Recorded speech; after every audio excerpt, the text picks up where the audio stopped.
একজন অঙ্কন শিল্পী যে আস্তানায় ছবি আঁকতো, তিনি তার বাইরে একদিন একটা বোর্ডে একটা কিছু এঁকে তিনি ঝুলিয়ে রেখে দিয়ে গেলেন। পাশে একটা রং পেন্সিল রেখে দিয়ে গেলেন, আর নিচে লিখে দিয়ে গেলেন যে যে এই ছবিটিতে কিছু ভুল খুঁজে পাবে সে যেন মার্ক করে দিয়ে যায়। তো এই বলে তিনি বাড়ি চলে গেলেন। পরের দিন ঘুরে এসে দেখলেন যে সেই ছবিটির আর কোনো অস্তিত্ব খুঁজে পাওয়া যাচ্ছে না।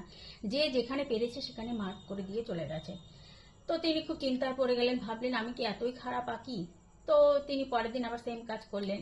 ওই বোর্ডে আবার একটা চিত্র অঙ্কন করে তিনি বোর্ডটি ঝুলিয়ে দিয়ে গেলেন, আর এবারে নিচে লিখে দিয়ে গেলেন যে এই ছবিটিতে যদি কিছু ভুল থাকে তো যেন সংশোধন করে দিয়ে যাওয়া হয়। পাশে তিনি একটা রং পেন্সিলও রেখে দিলেন। তো এই বলে তিনি চলে গেলেন। পরের দিন এসে সকালবেলা তিনি দেখলেন যে সেই অঙ্কনটা একেবারে সেই রকম আগের মতোই রয়েছে, তাতে কেউ কিছু কোনো মার্ক করেনি।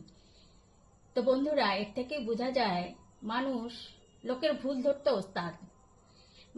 কিছু সে হয়তো জানে না, অথচ অন্যের ভুল খুঁজে বেড়ানোর সময় একবারে দেখবে হাজির হয়ে যায়।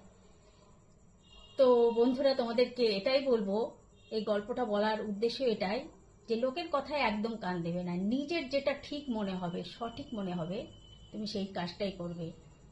লোকের গুজবে বা লোকের কথায় কান দেওয়ার কোনো দরকার নেই। কি ঠিক বললাম তো বন্ধুরা?